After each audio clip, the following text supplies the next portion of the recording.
Hello, everyone, and welcome to Hit and Hustle from IrishSportsDaily.com. I am your host, Greg Flamong, and with me, as always, is Jamie Uwiyama, Mr. Jamie University. It is Tuesday, October 8th, and we are post-bye. Notre Dame has a upcoming game against Stanford in Notre Dame Stadium at 3:30 Eastern Time.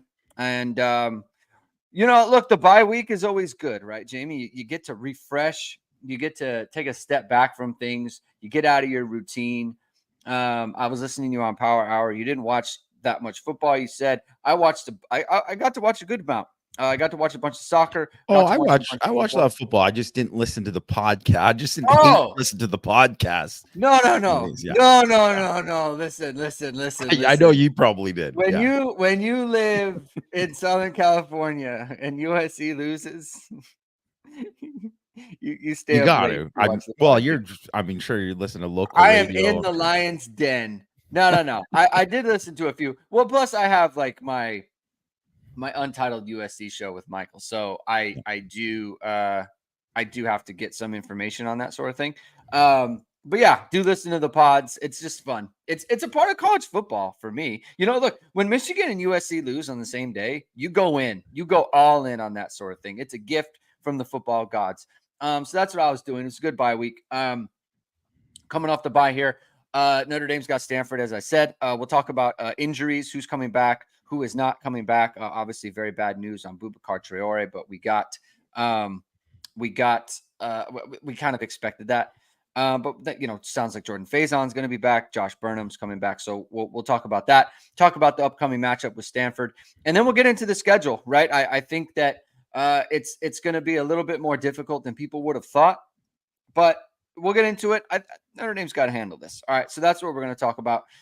Thank you, everyone, for tuning in today. If you like what you hear on the show, please hit the like button. Please hit subscribe.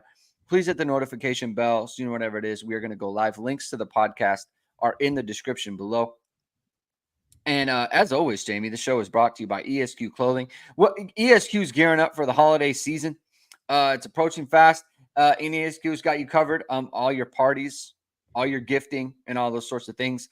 ESQ, of course, is founded by Notre Dame alum Ge Wang. You've seen ESQ and all your favorite Notre Dame players and coaches. Over a decade of making the best custom clothing available, ESQ will help you look and feel your best. From a perfect fitting suit or sport coat, shirt, or bomber jacket, or the perfect tuxedo for galas, holiday events, whatever it may be, check out Ge's amazing work at esqclothing.com. Book an appointment to upgrade your wardrobe today. Mention ISD and get 10% off your entire purchase. Give yourself and your loved ones the gift of style. Jamie, let's do a little National College Football minute for a second here. When I say minute, it's going to be several minutes probably. Paul Kinlan's in the chat. First one here.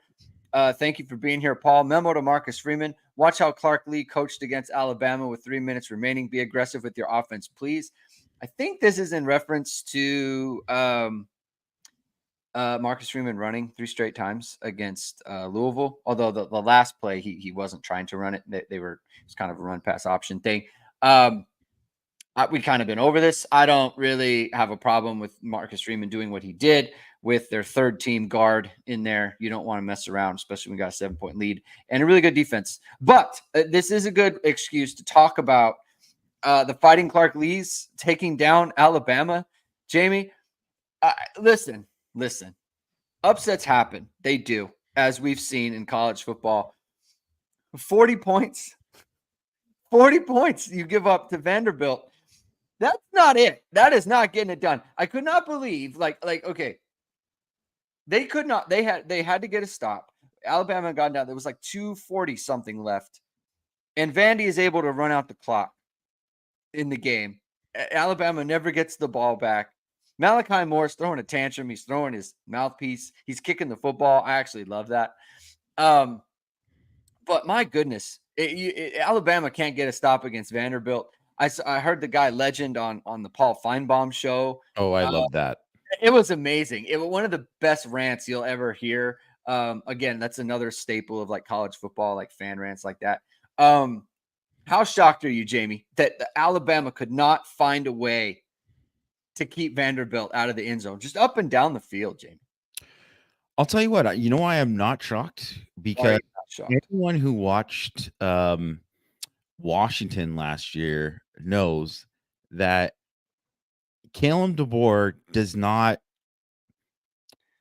He's the perfect example of being like, this guy does not know how to coach situationally. Like he's a good coach, like he's a good Yeah. ball. Like they scheme up big plays. They do a lot of stuff where they have a lot of stuff with their offense to create big plays and take advantage of opportunities. They take shots down the field and all that, and it's great. But they almost lost to Stanford last year, by the way. That went to they're Yes. one team that they basically were the team other than Colorado who gave up a ton to Stanford last year. What was it?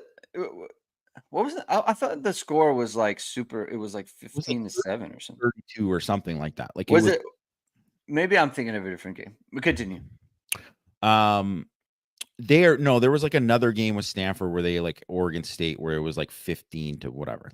Oh, But gotcha. Yeah. yeah. Okay. Yeah. But anyways, Washington was on the brink of losing so many games last year. They just basically outscored teams. And then even they almost gave away the game at the end against Texas in the semifinals too. So that's just kind of how his style of coaching, which is like the not Nick Saban style of coaching. And Yeah. they're going to lose other games like that at Alabama, just because that's just kind of how he coaches. Right. And,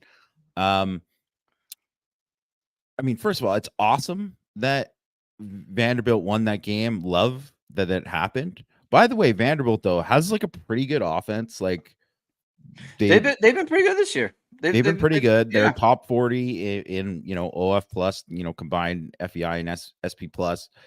They Diego Pavia is I mean, he's a nice story. He's a good playmaker, Yeah. a pretty good quarterback.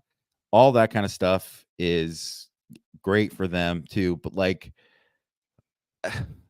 Notre Dame fans, relax with the thing. They lost to Georgia State a couple weeks before. Vandy did. Okay. Yes, it's nice. They lost to Georgia State in year 4. They've done some nice things. Vandy, it's a nice story. And maybe this is propels them and they just keep going on up. They also might not make a bowl game. That is very much it as a possible in year 4 for him. So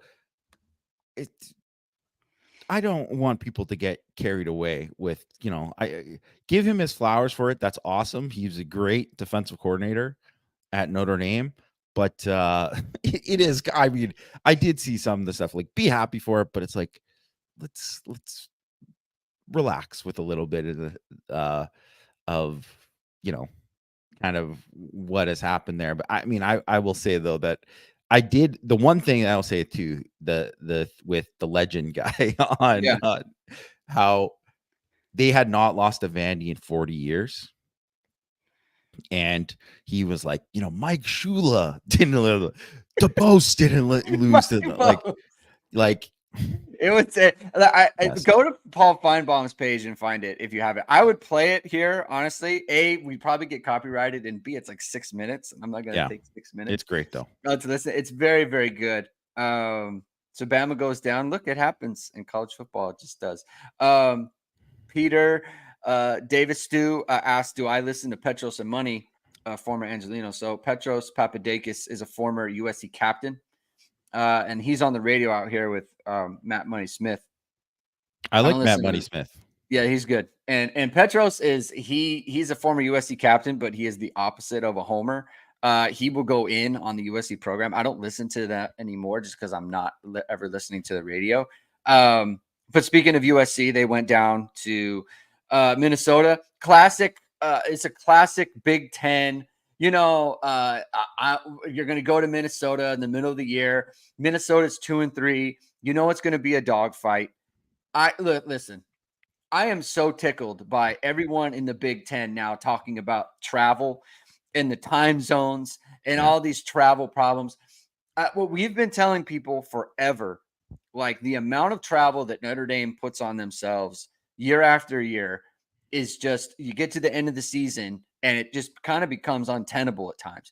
Oh, Notre Dame whining about things, weak schedule. Here you go. USC goes to the Central Time Zone. And it's the body clocks, Jamie. All of a sudden, I'm hearing about body clocks and stuff. They go down 24-17. It was a controversial goal line call on 4th and 1. Hey, here's I got something for you. The thing about where do you come out on PJ Fleck rowing the boat going forward on 4th and 1? I got to tell you, I think it was the right decision. I mean, obviously they got it, so that part of this. I mean, look, it's results based. I think it was the right decision regardless. I think it Where do was. you come out? You No, think it was? I 100%. I was like, I think it would have been. I think that was 100% the right decision. I didn't even think twice about it.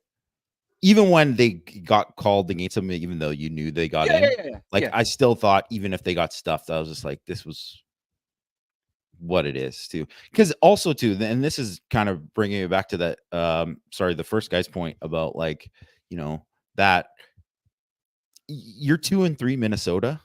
Yeah. You're Vanderbilt who hasn't beat Alabama in whatever. Yeah, you just there's nothing to lose for you. You're supposed to lose.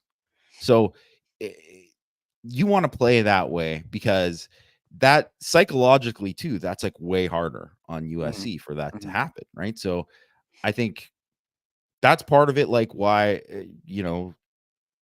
when Notre Dame loses games that they aren't supposed to or whatever, it's like, that's a lot of it is that they're like, the other team is like, we're just going for it here.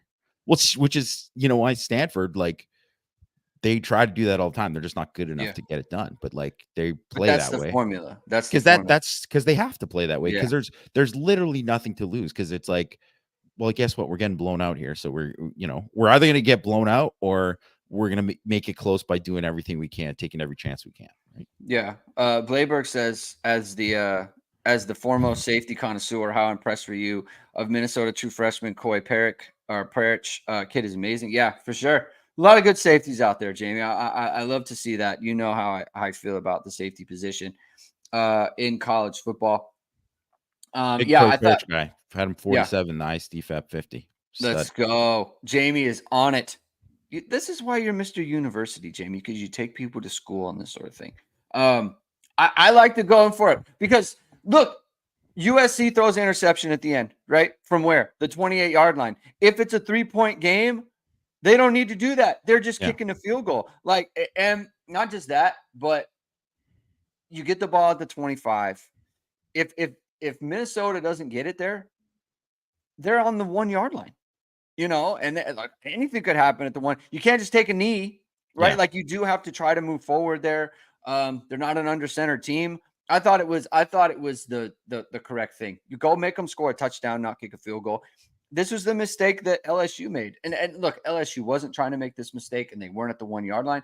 But like you give Miller Moss a chance to go down the field and beat you with short time, he can go do it, right? So you don't want to do that. So I thought it was the right move. Michigan goes down again. We don't have to go too much on them, except they're a dishonorable program, and so it couldn't happen to a better group of people. Amorian Walker playing wide receiver. Did you notice that? Did you see? I did not notice that. Yeah, I saw Jack Tuttle was in there. Yeah, that's the name I haven't Jack heard Tuttle. He had his like one of his big plays when he went was Amorian Walker caught like a 21-yard. It was something like that, like over the middle. And I was like, what? I thought this guy transferred. And then now he's playing wide receiver. So, there you go. Del Alexander.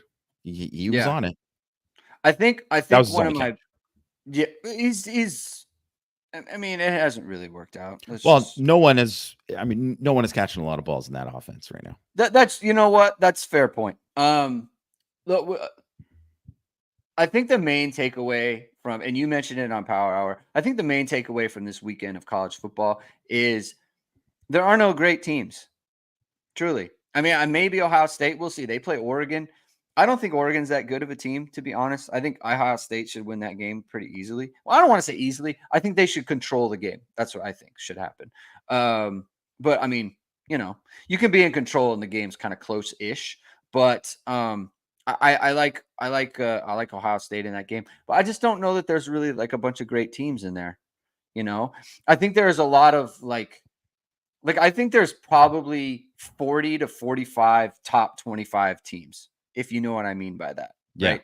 There's a lot of teams, so it's like, yeah, they're in the top 25, right? Like you think about a top 25 team, you obviously can't rank all of them, but like there's a bunch in the middle, and there's not that many. Like Louisville, Notre Dame beats Louisville, right? And then they go and lose to SMU. SMU might be pretty good. Like they're a pretty good team, right? So but you don't think of them because like, well, they're not ranked. They're an unranked team. It's like, yeah, but they're still quality opponent, right? So I think there's a lot of that in college football right now. All right, moving on to Notre Dame coming off the bye. So Boubacar Traore, I mentioned at the top of the show, out for the season. Jordan Faison looks to be back with the ankle. Who else is coming back? Josh Burnham is coming back from the ankle. Who there was one more. There was a third player on that, Jamie. Who am I not thinking? That was probable. That's coming back. Yes, there were three that were probable. Oh, Christian Gray. Christian Gray. That's the one. So Notre Dame's getting those guys. Those are key players. Yeah. Very key players, all starters. Or no, Burnham's not a starter, but he's like a very key contributor for them. He very well could end up being a starter. So it's like at this point. Yes. Cooper Flanagan is out still with the ankle. I have not seen the mechanism for this injury. I know he got hurt on the rollout where Riley Leonard missed him. I think Freeman said foot yesterday because I think they'd said ankle before, but then he said foot yesterday. So that was like, oh, okay. Because it didn't look like an ankle. So I don't know. It was a weird thing. It didn't look like something that it looked like he overextended or something, but it didn't look like what you would have expected out of an ankle. Yeah, I went full Zapruder on this. When he did the out route, I looked at the TV copy, I looked at the all 22 stuff, I looked at multiple angles, and it's like you just don't see him roll it. But he does coming out of his break. There's like a little change of the gait. He feels something, and he starts to like his stride just shortens just a little bit because there's pain there. He doesn't get to it. He doesn't really like extend to try to get to the ball, and then he limps off, and then he goes to the bench like immediately. I wonder if he broke his foot. I mean, or he sprained his foot somehow.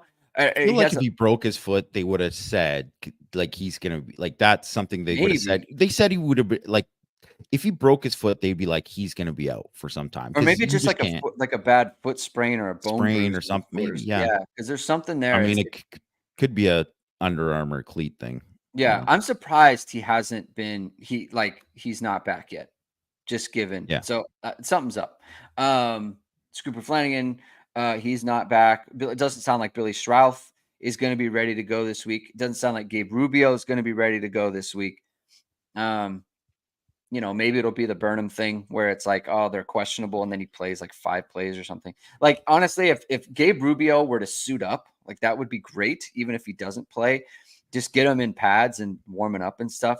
Wanted to kind of clear up the whole CJ Carr situation. Marcus Freeman brought it up. I'm surprised by that.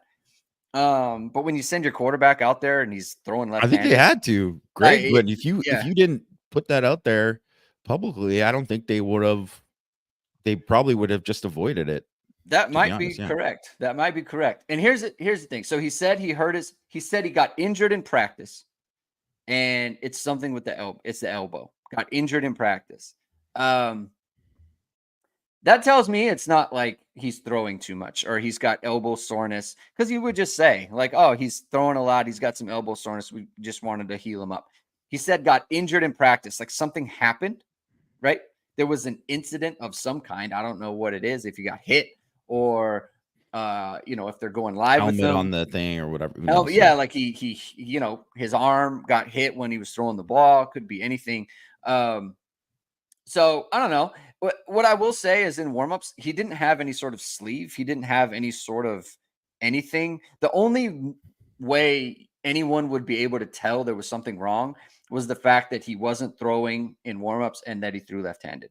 There were no other indications of anything. So that's that. That's the deal. All right. Moving on to the bye week question, Brendan McAlinden in the chat. How much self-scouting goes on during the bye week? What areas do you think get addressed, and which do you hope get addressed? I mean, there's a lot of self-scouting that goes on during the bye week, but I I do kind of think because it's become like kind of like the the big thing to be like, well, this is a self-scouting thing, like it's going on in the bye week, like it does happen during the season too. Yeah. Like that is something that it's like the old halftime adjustments, but it's like, well, you really have to make adjustments, from series to series, sometimes within a series. Like, that part, it does get a little bit over exaggerated. Like this is like self scouting only happens during the bye. It's like, no, it happens other times, but Especially with the support staff they have. yeah, oh yeah, that is the big thing, right? So, but I would say bigger picture stuff in terms of like, hey, we got to eliminate, like, we're doing this. We got to stop doing this. Like, this is not successful for us. Mhm. And we got to pivot to this now or whatever, right? Like that kind of stuff does definitely happen, during the bye week. Um, and I think they were already kind of forced to do this a little bit because of like, I mean, you've heard Marcus Freeman say it a few times. He said it again this week, and Mike Denbrock has said it too. Is like, we got to call plays that like Riley Leonard can be successful at. Yeah. Like they got to call the offense that fits him. So that is so important, and that's really like, as long as you know that like Riley Leonard, and it's obvious Riley Leonard is who they're riding with, like that has to be, everything needs to be tailored around him and what he can do, what the offensive line can do, whatever. And then you see during the time if like whether or not you can expand on it. And that's always something that's important because there are guys who get better during the year and there are guys that get healthier and things change because of that and all that kind of stuff. And some stuff you worked on early and you weren't good at it, but you get better at it, right? So there is that kind of thing. But I mean, I think what areas do you think get addressed? Which areas do you hope get addressed? Like, um, I would say like one of the things that, he, he talked about kind of like some of like the explosives they've given up in the run game. I think a lot of it is all fixable. It's very fixable. Like the idea that they are getting like just destroyed or like blown off the ball, like just that isn't happening. A lot of it is fitting the run and just um doing a better job of recognizing certain things for like the safeties and linebackers and Mhm. them being stressed by certain things that other teams are doing. So that's, I think, part of it that you can get. That is, I think, something where actually they can get um a lot better at. And some of it too is personnel driven, right? Like Yeah. we saw at the end of the Louisville game. And then on offense, I just think like you gotta hope that what you see gets addressed is like they gotta be able to find, yes, you're calling stuff to make Leonard be successful. You obviously want to highlight Love and Price, but you have to find a way to get more production out of the passing game and get guys like Evans, Greathouse, Collins, whether or not Faison's healthy or not, or Mitchell, whoever, like you need to have like more playmaking out Mhm. of the passing game. And I think that is essential. Yeah, I think figuring out like offensively who are your weapons and how do you maximize how they can hurt a defense. You know, um, like I think, like to me, that is part of it in terms of just like figuring, like, and also maximizing Riley Leonard because he is Notre Dame's best weapon, right? Just because of the running ability and then his throwing, right? Like he has the ball all the time, right? And so like he is their He is their best, offensive threat to the defense. How do you maximize that? And then how do you maximize, like, how do we get, you have to get more out of Jadarian Price. You just do. He's too electric with the ball in his hands, right? And it's like, how do we get more out of Mitchell Evans? He's an All-American candidate, or he was coming into it, right? And look, the injury and everything, I think it's a good time for him to take a step back, get out of the grind of the week to week, reset himself physically, mentally, and he can move forward. So he has an opportunity there. I think they're getting a lot out of Jeremiah Love right now. Like, how do you get more out of a guy like Eli Raridan, right? How do you get more out of him? He's a threat. He's a weapon that Notre Dame isn't using.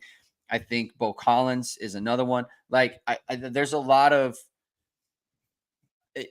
trimming of the fat, I guess, is a analogy to use with kind of what I hope they're doing self-scouting wise. Yeah. It's like, this is what we have. This is what we've done. Okay, these are our core playmakers. How do we get more out of our core guys? And defensively, it's kind of similar, I think, in terms of, okay, these are the guys that we're playing. These are the guys that I think we need to go with on just kind of like a down to down basis. And how do we best utilize these guys, right? You have to find a way to get Jalen Sneed back engaged, right? Whether, and look, maybe he just had a bad moment at the end of the game, that happens all the time, right? If a player wanted to be in at the end, he got taken out or whatever, and he's mad up the thing, right? I don't want to make it like it's a thing that happens that we need to pay attention to. I don't want to make it this whole thing where it's like a huge problem within the program, right? Maybe he was just mad at the end of the game, and that's fine. But you do need to make sure that he knows, like, hey, you're a big part of this team. You're a big part of the defense, and you're going to be a big part of why we are going to win out the rest of the games if Notre Dame is in fact going to do that, right? So there's, the run game stuff that Notre Dame needs to work out. There's personnel stuff that Notre Dame needs to work out, offensively and defensively, because, like, to me, and I'm curious if you feel like this, Jamie, because, like, even for me, right, like, there's I don't want to say self-scouting, but just like you think about what is it with this team, right? And you observe people talking about them, and you think about what we have said in our analysis. And the thing that I keep coming back to specifically with the offense is I just don't feel like on a game-to-game basis there are just a ton of missed opportunities in the passing game to where I feel like if they could just do X thing, then the offense can take off. I just don't feel like they're missing a ton of opportunities there, and they need to come up with some stuff to engage more players, right? Engage Faison, engage Chris Mitchell. They play him a ton of snaps. You got to get more out of him. You got to get something out of him, right? Yeah. So that's kind of where I think about the offense. I'm curious how you kind of have been thinking about the offense as well. Yeah, they need to have more chances for guys to make plays after the catch, really, Yeah. right? Like, I think that's one of the biggest things. And, some of that is like, I mean, it really, so much of it comes down to like what they can and can't do on the offensive line, right? And what the quarterback can and can't do, and what, all that kind of stuff too. So that plays a big part of it. So I don't want to say that it's, not a factor, because it is, but I just definitely think like they need to attack the middle of the field more. I just like to see them like take more advantage of like matchups with like linebackers and safeties more. I mean, this game specifically, like, Stanford safeties are not good in coverage. They are like good downhill run defender guys. They're not good in coverage. Like, they're guys that wouldn't start for most other, power conference programs. And so that's something I think that I think you need to be able to take advantage of that more, and that needs to kind of happen. And um, I think hopefully you'll see like more confidence in them doing that, and I think that's probably the biggest thing. I also just wanted because people brought up like, man, I wish that Holden Stays was here. I mean, Holden Stays is a big, but just for people who haven't followed it, he's done nothing at Tennessee. Like he's like the second tight end there. Mm-hmm. And which is also too like, man, why did this guy go to Tennessee? Because it's like they don't throw to the tight end, like Right. they just haven't. So I wish he went somewhere if he was going to leave. Like, wish he went somewhere where he was, kind of featured more. But I also Mm-hmm. think that like,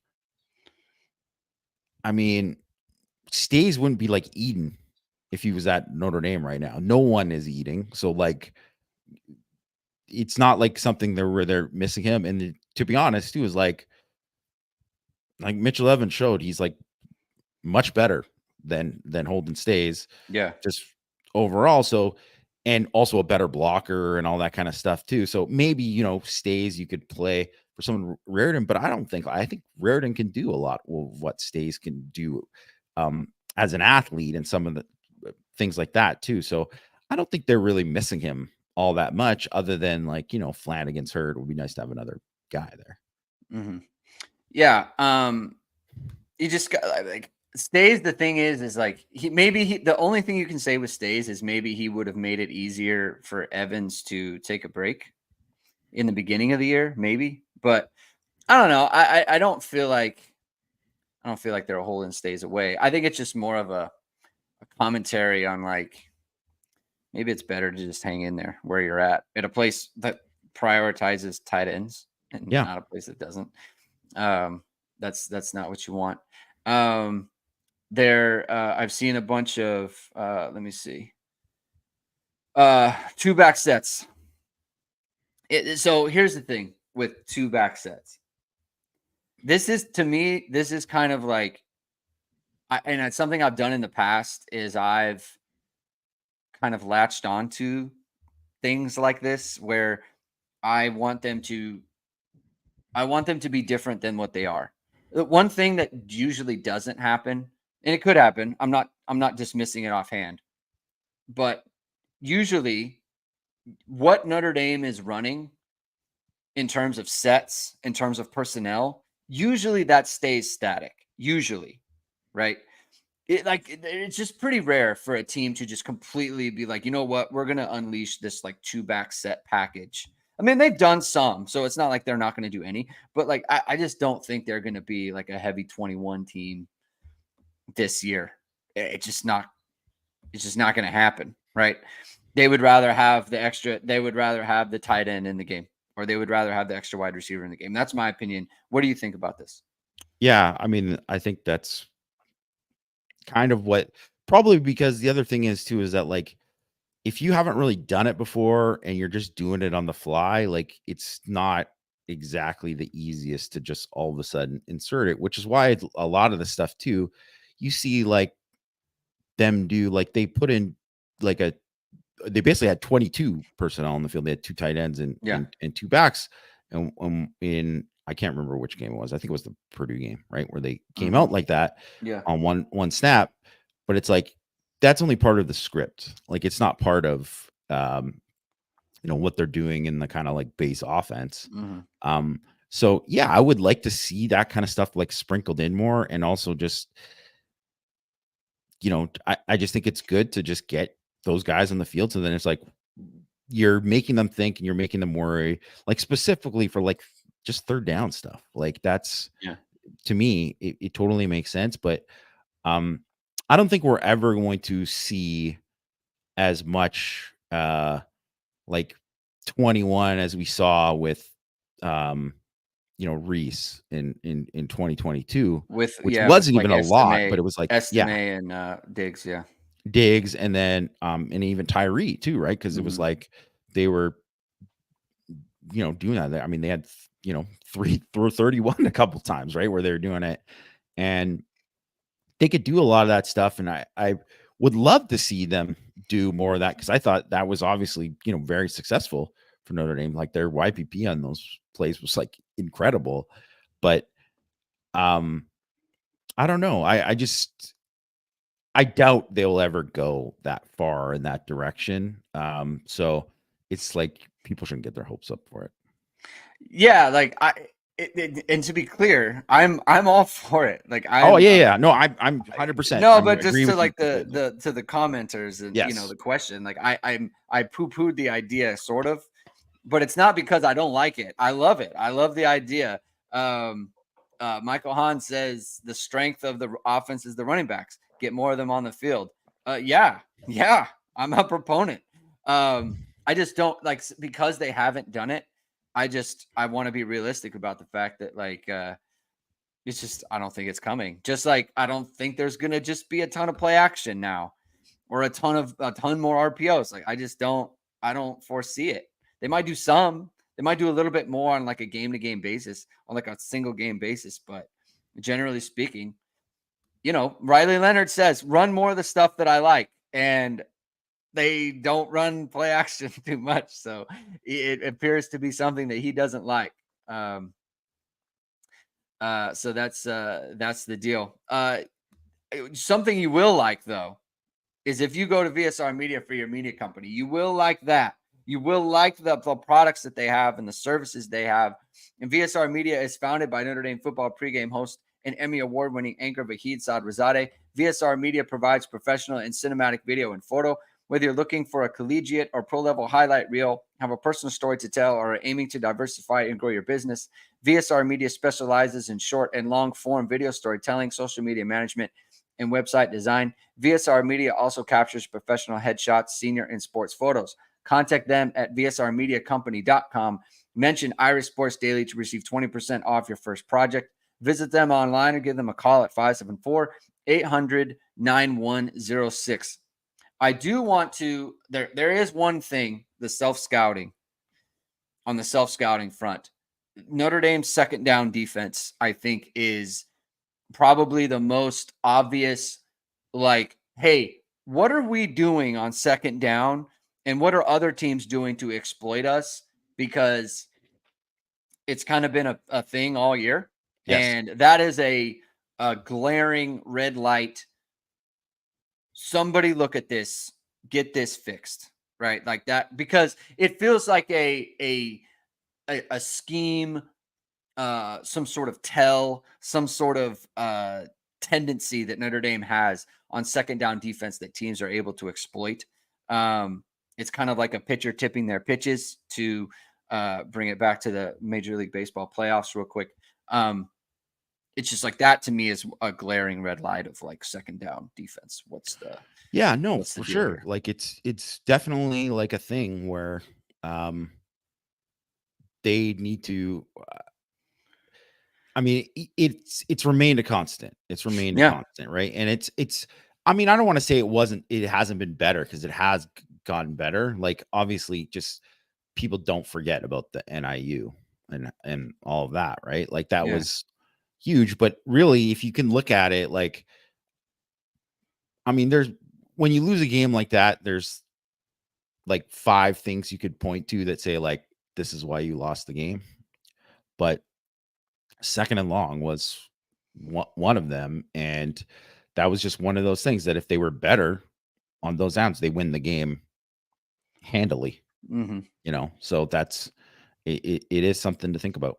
They couldn't get off the field. They couldn't get off the field, and therefore the possessions were limited, and on and on. All right, let's talk a little bit about Stanford. 2-3 on the season. There's a question about Ashton Daniels. Is he going to be healthy for this game? It seems like probably not. Jamie, is that your latest read on the situation? Yeah, well, okay, so he was available last game. So that's like one of those weird ones where it's like he was available, like, but I think it's mostly because they didn't have like Elijah Brown, who was like he won the backup job out of he's a freshman from Mater Dei. He's out for like an extended period of time. Here's something that just I got a beef with. ACC, everybody else is doing their reports of like availability reports. Notre Mhm. Dame does it. Yeah. ACC, no. They just decided not to do it.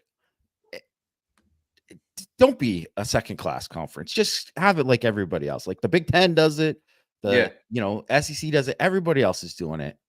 Like, why not? Just reveal what the heck's going on. So you don't really know about any of the stuff. And the thing is Stanford doesn't have anybody asking the questions about it. Right. So it's Yeah. really kind of secretive of whatever. But I think Daniels had to kind of be the backup because they didn't really have anybody else who was there, but he sprained his ankle in the Clemson game, and that's why he was out. And that's why he left that game. And that's why he didn't play in the Virginia Tech game. But I don't like if he can't run, which you just assume that he's probably just look at all the ankles injuries for Notre Dame. Like guys come back and they're not really right, even if they come back Yeah. right away. So if he comes back and he can't run and he can't escape, like it's whatever, they can't play him. You Like can't play him. Yeah, it's like they Riley can't. Leonard last year. Like he's Or not. like the whole thing with Riley Leonard, it's like, hey, we can't run him now because the shoulder. Well, you can't play him. Like that's Yeah. just it's the exact same thing, right? So that is such a huge part of their game too, is like the quarterback run game, his ability to like scramble and escape and all that kind of stuff too. So because he's not a good passer anyway. So if I would be skeptical that he's going to play in this game. And it's probably they're going to start, you know, Lamson in this game too, but Mhm. they're going to run him a ton and he's going to get beat up and he's not a good thrower and he puts the ball in danger too much. So, um, I don't know. That's the biggest reason why Stanford, them, and then they also have injuries up front.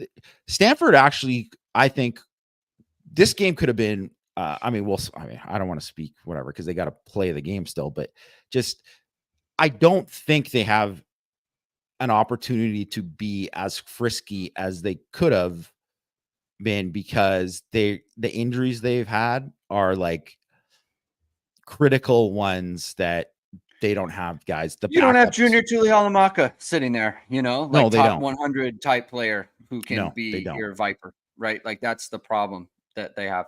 Like, Christian Gray goes down and you bring in Leonard Moore, who's like a really good freshman, or you put Jordan Clark out there, right? Or you got Rod Hurd who transferred from Northwestern and help out.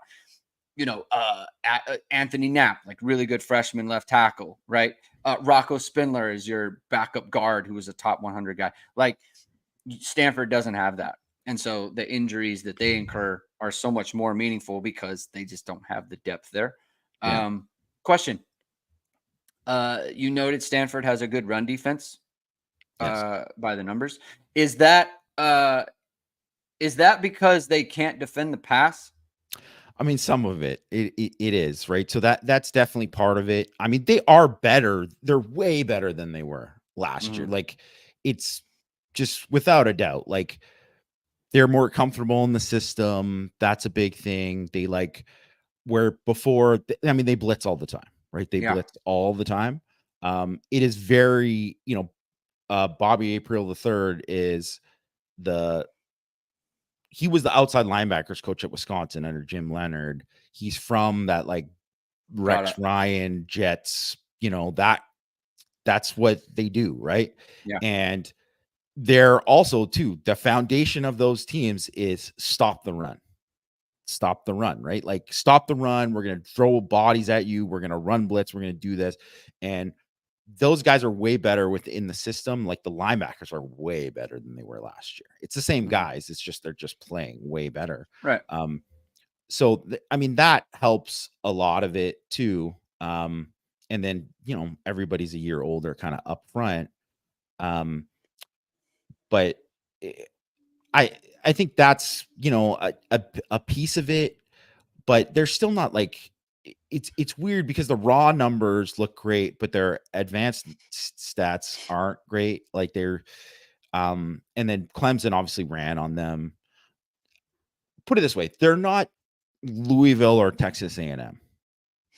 I What wouldn't you're put them. saying sounds like the Purdue conversation, to be honest. I mean, they might be They're better than better than Purdue. Purdue, but Yeah, yes, they have more limitations, and they also don't have the athletes that it's like if all of a sudden, you know, they get in space with a Jeremiah Love, like yeah. that's how, Or Riley Leonard. yeah, right. That can happen to them, and they can give up stuff there. So I think that's part of it. They haven't given up much this year. They also haven't played like a lot of like great like running teams either. So that's part of it. And the other thing is teams throw on them way more because Yeah, they don't have the athletes in the secondary. They have like one. Colin Wright is a very good corner, like, and he was not good last year. Like he's just yeah, gotten older and better, but he's also like their best nickel and their best safety. So like they can't. And when they've had a couple injuries, they've had to move him around, and they don't have a true nickel, so they've had to play him at nickel the last 2 weeks. They're just in a bad spot. Like they just don't have the talent in the secondary really. So that's really the biggest thing is that just talent wise, they just don't have the depth. And also too, when you go in this, you got to remember somebody brought it up here.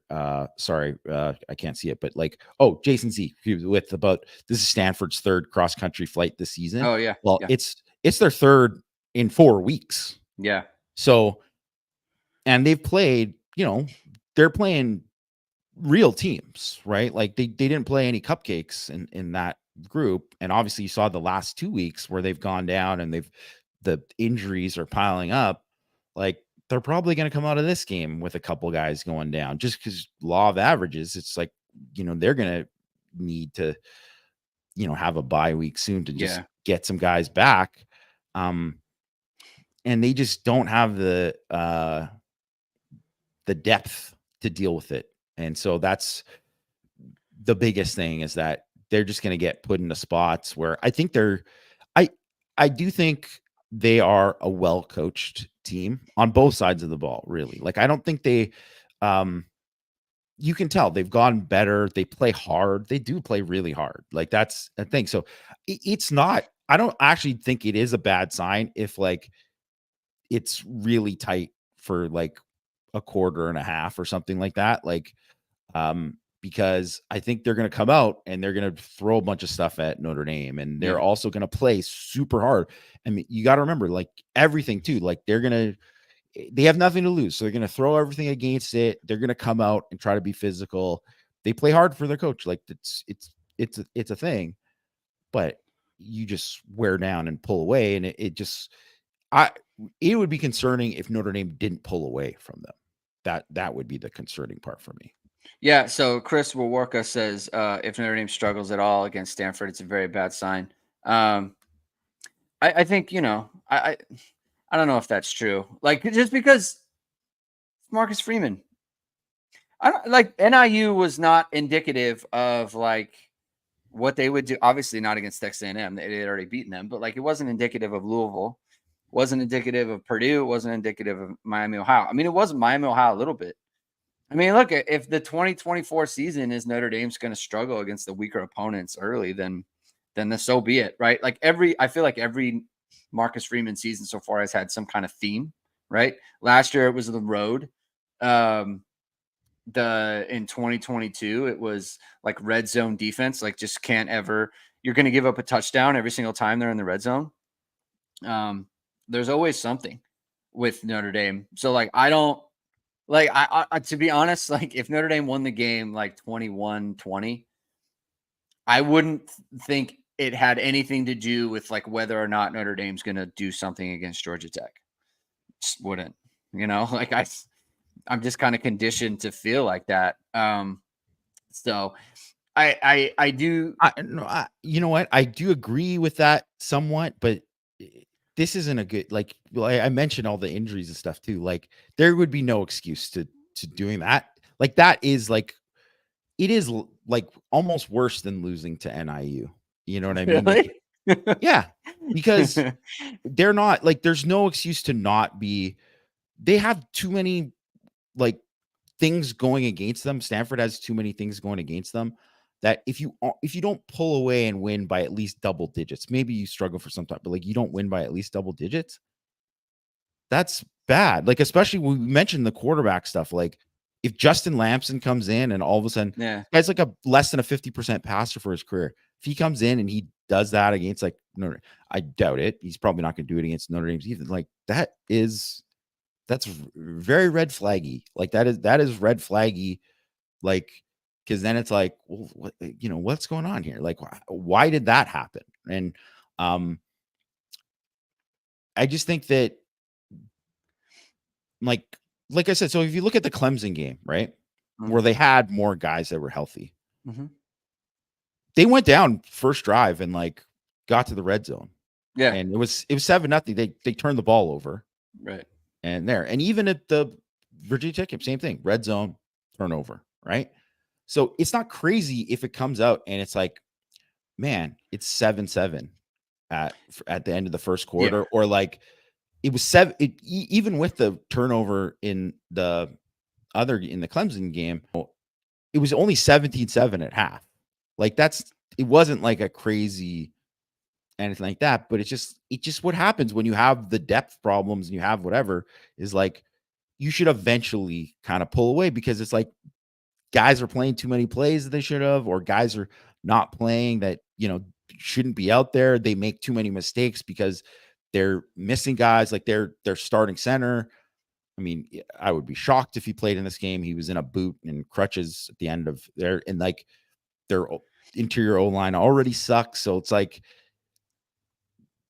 I don't know. Like they're built in a way to not give Notre Dame a game. So that's why it would be very concerning. Because NIU at least was like, well, they do things here where it's like, well, against Notre Dame's young linebackers, and they just play to kind of grind it out and just grind out drives, and they're okay with kicking field goals and whatever. Mm-hmm. Like that was there, but that's not Stanford. Like they aren't a team that has driven it on people consistently. Yeah. I mean, I hear that. I mean, look, to be clear, it's not great. Like, it wouldn't be good. You know what I mean? If they won 21-20, it would not be a good thing. The chat afterwards, like the post game show, would not be a happy place. But I guess it's just kind of like I've seen it with this program for the last couple of years. Just have, and they can come up with perform. I guess on the other side, like if Notre Dame were to win 45-10, I wouldn't really get too high on that either. Just like I would be like, okay, next week we'll spin the Yeah, wheel. don't get too high on a Yeah, blow win for sure. yeah, because like Stanford does have a lot of flaws. Yeah. And part of the reason why you don't get too high on it is because Notre Dame's has they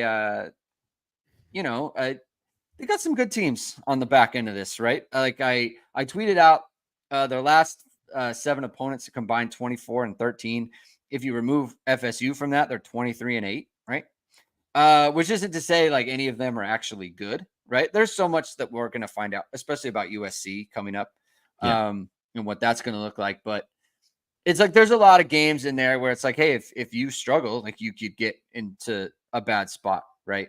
And but I do think too, by the same token, is like it would be a tough game for like an above average or like even a good team, right? Like a tough kind of slate. I just feel like Notre Dame needs to get in a place as a program where you just kind of say to yourself, like, that's not going to be acceptable. Like, they do have to. And to be honest, like, I'm not even predicting this because, again, I just think they're going to lose again. I don't know who to who. I famously picked preseason they would lose this game. I think the theory of the case is now gone because I didn't think they'd lose to NIU. Like, the NIU game is basically what I thought this Stanford game would be. Yes. Just like the silly slip up game. And that's the NIU game. Like now, especially now that Stanford's hurt and Notre Dame has already lost the game, they're coming off the bye. Like they should be very much mentally attuned to performing well in this game. And so I think the theory behind that is correct. Or I'm sorry, is now void. Basically, it's gone. But I do think they will lose again this year. I don't know who. They should be. They're favored. They'll be favored in every game, in my opinion. And they should. They are good enough to run the table, right? Navy's good. Army's good. I think Georgia Tech is good. Georgia Tech is good in a way that like gives Notre Dame problems. I say, especially with like the quarterback and their passing game and things of that nature. That can give them problems. I think every defense can kind of give Notre Dame problems short of like Purdue, just because Notre Dame isn't consistent enough in their own game to like really take advantage of any defense like on a consistent basis, at least from a prediction standpoint. But like, how do you see the rest of the schedule going? Like everyone wants to rank them.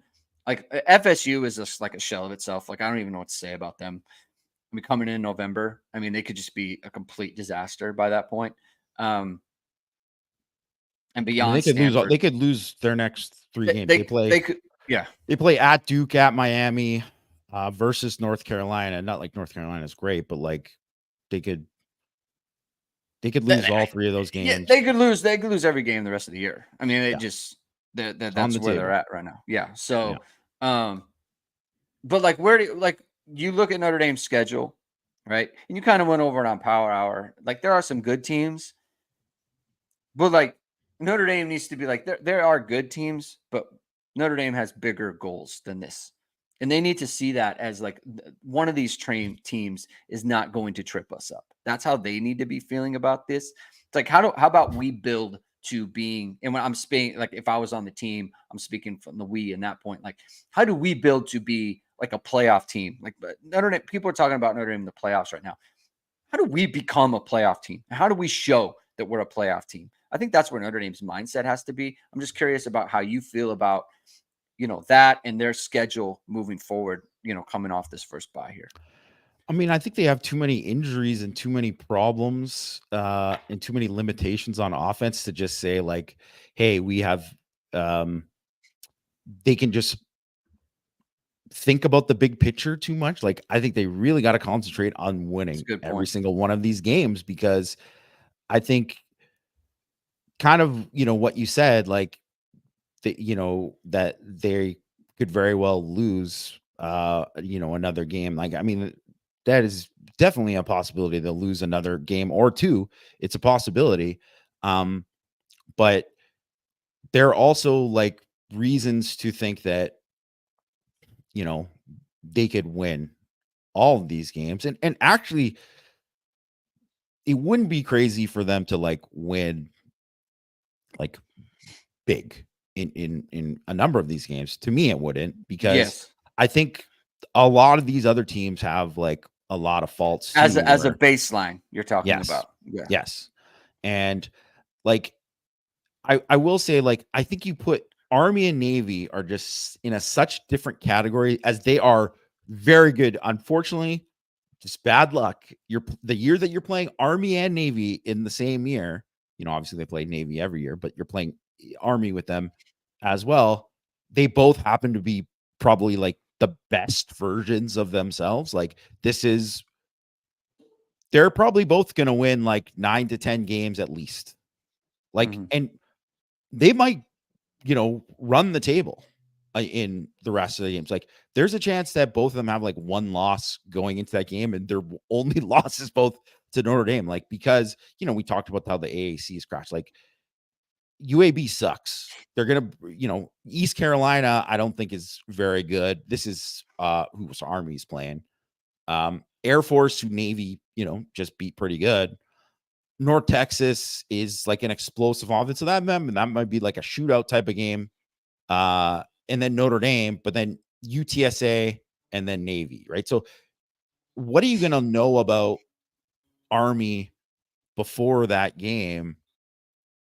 Not that much. Maybe how they handle North Texas's offense, I guess, but like not that much, because they're just not playing anybody that good. And like, Navy's got to bye this week, and then they play Charlotte.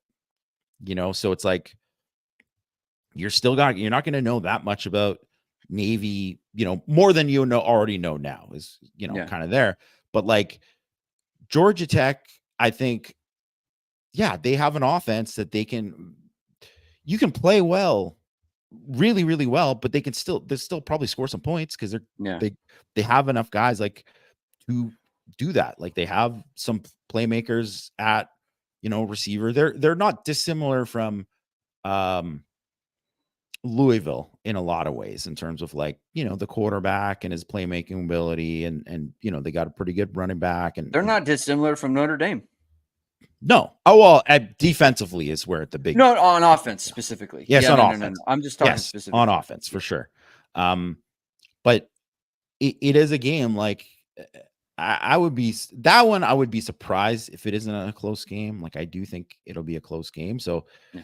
in those games, like turnovers and stuff like that, that is gonna matter a lot in those games. And like eh, Virginia and USC, it's just so like Virginia plays Louisville, Clemson, North Carolina, Pitt, who's undefeated right now, right? Mhm.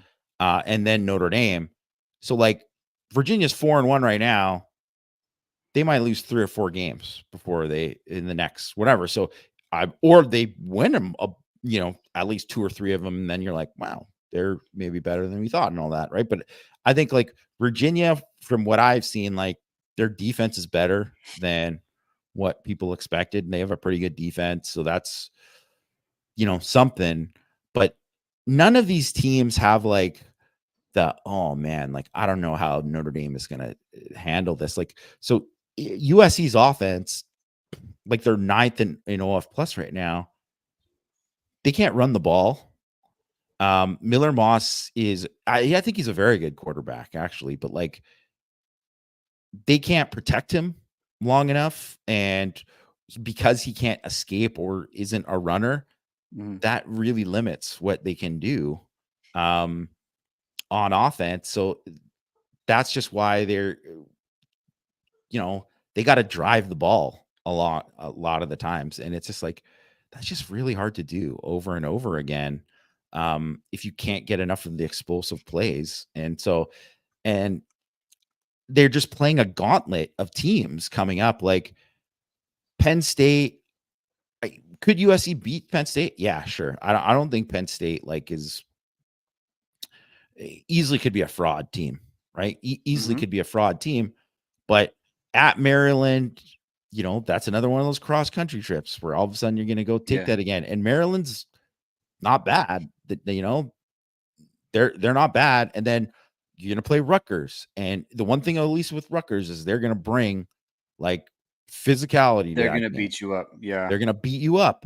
And then And they then you play got Washington. Nebraska, and you're You going to got get Washington. beat up again because that's how they play. So it's like they finish off with UCLA and Notre Dame.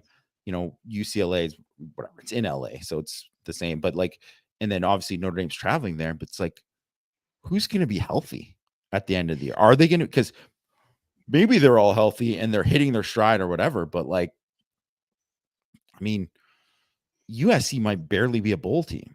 Like it could that's possible because of like if they have enough injuries and Riley hasn't built up the depth there. Yeah. In year 3, they should be at a certain level with their roster and they just aren't. So I don't know. And they're also too like if they get like 1 or 2 major injuries, they are hooped, like just absolutely in a bad spot. So um as much as like Notre Dame has their problems and all this, it's kind of why we've talked about like the schedule and all that too. It's like Notre Dame could only get just incrementally better, just tiny little bits better the rest of the year, and still potentially run the table because of the other issues of the rest of the teams they're playing. And I'm not. It's not to say they couldn't lose, but it's just like if I am just looking at it, I think a lot of these other teams have problems that I would say are greater than Notre Dame's. And have issues that are greater than Notre Dame's, and Notre Dame has better elite players. Like the X Wattses, the Yeah. Morrisons, etc. Yeah. Yeah. And the infrastructure as well, Yes. in terms of just, especially on defense. Couple things. What I'll say about service academies is it's bad for them actually that they're undefeated, in that y- Notre Dame's going to be They'll very be have to take it super attuned. seriously. Yeah, they're going to be attuned, and it's like it's better to be like 3-2 or whatever. Like have a couple losses to where it's like, like the players that just you give it a different level of attention, no matter what. That's just human nature. Yeah. So I think it doesn't play in their favor that they're as good as they are, honestly. Especially as you said, like who are you playing, right? Like they're just not. They're playing teams that can play offense. And look, Memphis 44 on them. If Navy plans to put 56 on Notre Dame, that okay, good luck. Like I don't. Whatever struggles Notre Dame might have in that game, they're not going to get up 56 points. And Jason Z brings up a point that I've mentioned a number of times. Undefeated Notre Dame teams have always had hard games against average USC teams in LA. That is true. I think this year, though, presents a variable that has never been the case. Whereas you just think of the 2018 team, right? Like they were flying all over the country. They flew to San Diego, then they flew back to New York, and then they flew back to LA at the end of the 2018 season. That team was gassed. And like USC playing the Pac-12, they're just sitting out in the West Coast all the time, taking Yeah. buses, not going anywhere, right? Maybe you take a 1-hour flight. Now they're flying to Maryland. They're flying to, they got to fly up to Washington, and then they got to fly all over. Like they're flying across the country, getting beat up, as you say. And like they've never had to deal with this before. And if they lose this weekend to Penn State, if they lose again before they play Notre Dame, you're talking a team that they 3 losses now. The playoffs are done. You've got a bunch of mercs on that team. It's just it's just a bad formula, right? And so and then look, Notre Dame's in the same boat, right? Like if Notre Dame loses before going to USC, that's like if I think Virginia is like not. Virginia doesn't scare me unless Notre Dame's lost before that. Then that game kind of makes you nervous, and USC especially makes you nervous if Notre Dame is out. If Notre Dame's 10-1 and USC's lost again at least one other time, and they have 3 losses. Notre Dame, they never play well in LA, and I'm not going to bet on it, but there are variables in play that haven't been in the past that are just something to monitor. So Yeah. I think I mean all of those are great points too, especially about like um,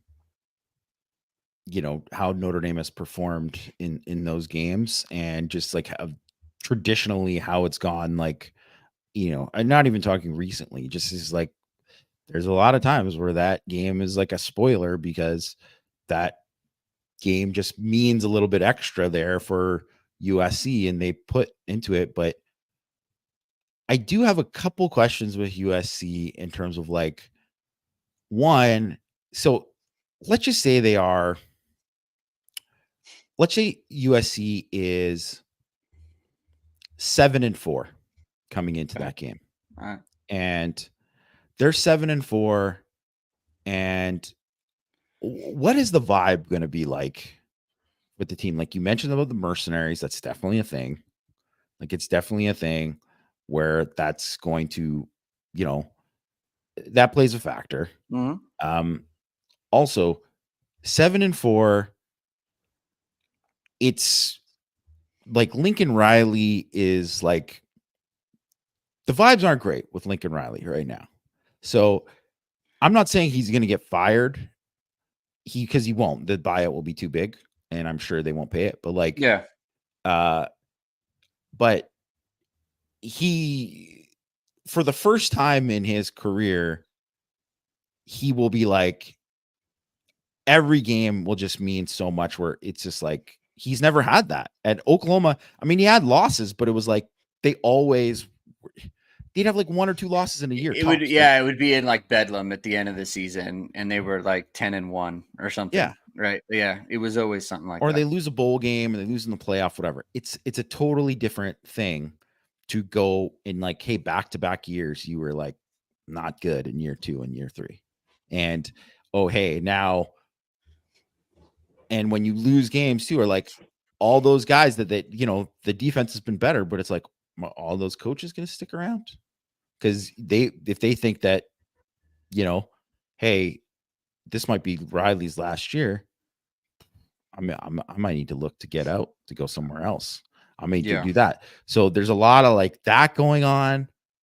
Also, too, even just like Riley saying the whole like, we may need to not play Notre Dame in the future in the preseason, is like, that guy does not understand. Like, he doesn't view Notre Dame the way that he viewed Texas when he was at Oklahoma, which I think if you look at all of like the previous coaches, even like, guys who weren't that successful ultimately, like Orgeron and Chelton and Kiffin and Sark when they were there, right?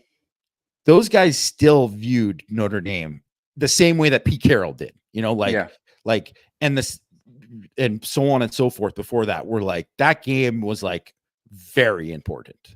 Like, it was like, yeah, we need to win this game. Like, and I mean, just Riley saying that just shows like, man, this guy does not view it that way. So it's also loser behavior. It's loser behavior. And so is he going to be looking at like, maybe I need to pull a Chip Kelly and be like, hey, maybe I'll go be the OC for the Cowboys or some crap like that. Yeah. I don't know. Right. There's a lot of that, I think, that could be playing into that game that is going to be really, really fun and interesting. Cause I don't see USC running the table and going to be 9-2 in that game, no matter what Notre Dame does. No, like I don't either.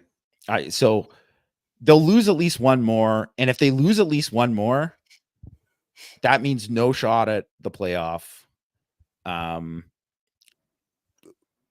Definitely, like, depending on, and none of the teams that they're playing, like outside of Penn State, are like games that like they'll all be looked at as like, you lose to Maryland, you'll be like, Pete Carroll never lost to Maryland. It'll be like their version of that guy calling into Petros and Money or whatever, complaining about those things. So it's like, I don't know, like I just think the vibes are just going to be bad. I think you find out a lot of times, it's like when they say like, oh, this guy's like a peacetime president, it looks all good when it's this and whatever. It's like, man, you find out when things are really bad, how it could be. And like, just, there's not a lot of guys who can kind of deal with it.